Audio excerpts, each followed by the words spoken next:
Hi there, I'm Ben Israel from etrace, which is a community-based initiative. Now today we are looking at the ethics around textile recycling within the UK.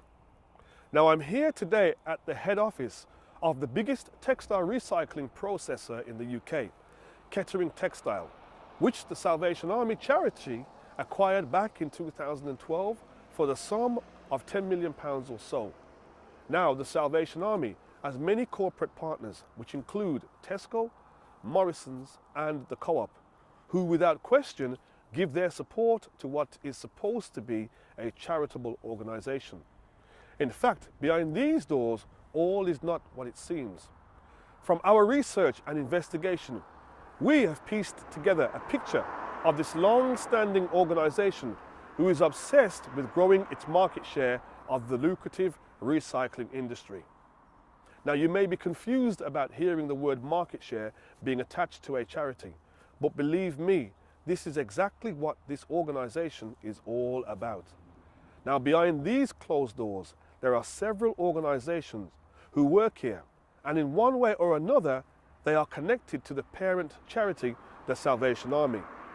But the exact nature of their complex connection is a concern for the public, as recently there has been several complaints made to the Charity Commission about the working practices of these organisations. Complaints which range from bullying, intimidation and even stealing. Now the Salvation Army run this operation along with its logistical partner Satcol and another company with the intriguing name of Crime Deter, who also seem to have a direct partnership with Tesco, Co-op and Asda. Now when you hear the name Crime Deter, you wonder exactly what crime this company is supposed to be deterring, if any at all. It's a sensible question which has been put to Mr. Richard Alvin, who is one of the two named directors of Crime Deter. Unfortunately, Mr. Alvin has failed to provide a legally robust response to this simple question. Come on, Crime Deter, Salvation Army.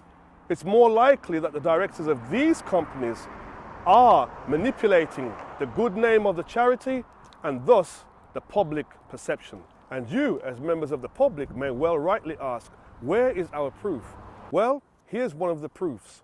Now, this notice was served by Crime Deter back in the late 2016 on a recycling bank belonging to a competitor.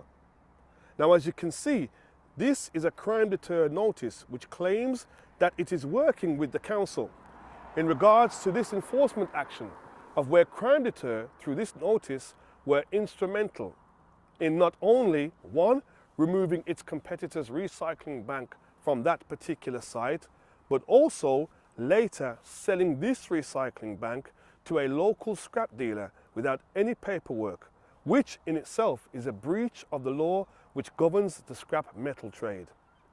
Our investigation on this particular incident and also similar incidences has confirmed by the way of a number of freedom of information requests to a number of councils that Crime Deter have no agreements with any councils who could come forward to put their name to these kind of actions. The fact of the matter is that the Salvation Army are using this company, Crime Deter, as a puppet so it can create some sort of dodgy environmental police to regulate and increase its market share at the expense of other operators who may be small and less well-known charities. In fact, there are many small and less well-known charities who depend on the sponsorship revenue which they get from textile recyclers. And these charities do just as good, if not better, charity work than the Salvation Army themselves. The Salvation Army has had a good innings from this industry, but now it's time for change.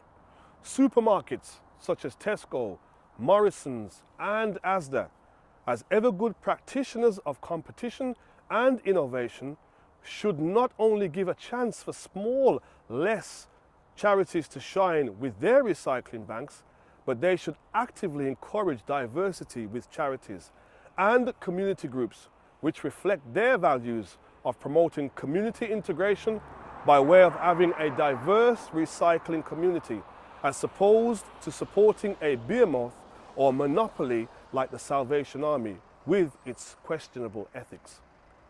Now, we would like to hear from members of the public about this matter.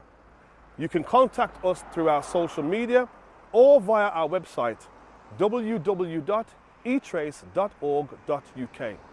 And remember, don't let the big name of a charity fool you, because that would be criminal.